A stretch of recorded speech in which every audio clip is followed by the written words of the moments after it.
আসসালামু আলাইকুম বন্ধুরা, welcome to my new video. গত শুক্রবার আমি আমার খালাতো ভাই এবং ভাবির সাথে কেরানীগঞ্জের লায়ন ব্রাঞ্চে মুভি দেখতে গিয়েছিলাম। আমি যে মুভিটা দেখতে গিয়েছিলাম সেটা হচ্ছে বর্তমান সুপারহিট মুভি তুফান। এর জন্য আমি সুন্দর করে রেডি হয়ে নয়াবাজার ব্রিজের মোড় থেকে রিক্সা নিয়ে লায়নের সামনে চলে গিয়েছিলাম আব্বুর সাথে। আব্বুর একটা ইম্পর্টেন্ট কাজ ছিল, তাই আব্বু আমাকে দিয়ে চলে আসছিল।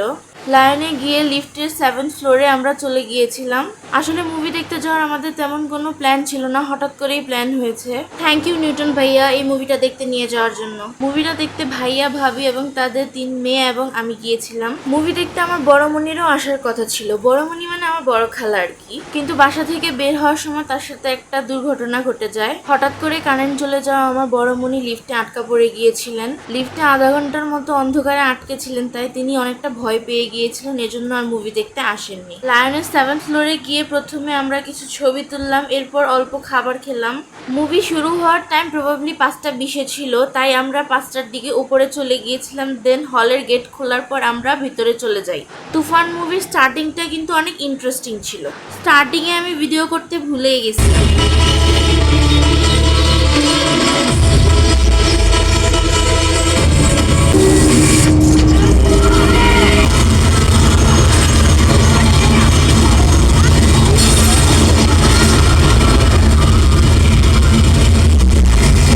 তুফান মুভিতে শাকিব খানের সাথে নাবিলার এই সিনটা ছিল সবচেয়ে কিউট একটা সিন।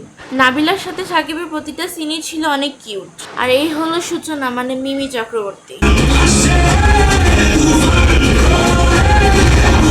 তুফান মুভিতে কিন্তু শাকিব খান ডাবল রোল করেছিলেন।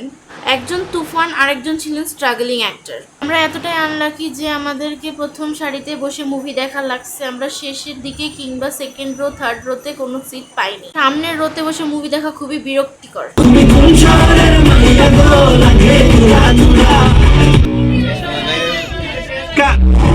আমরা তো ভাবছিলাম কাট বলার পর মুভি শেষ, কিন্তু এন্ডিং এর এই ক্লাইম্যাক্সটা দেখার জন্য আমরা কেউই মোটেও প্রস্তুত ছিলাম না। মুভির 2-1টা সিন আমি আপনাদের সাথে শেয়ার করলাম।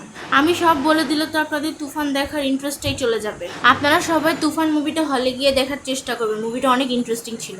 ফাইনালি মুভি দেখা শেষ হয়ে গেলে আমরা এক্সিট দিয়ে বাইরে চলে আসলাম। ভিডিওটা আমি জাস্ট আপনাদের এন্টারটেইন করার জন্য শেয়ার করলাম, কেউ বাজেভাবে নেবেন না প্লিজ। আল্লাহ হাফিজ বন্ধুরা।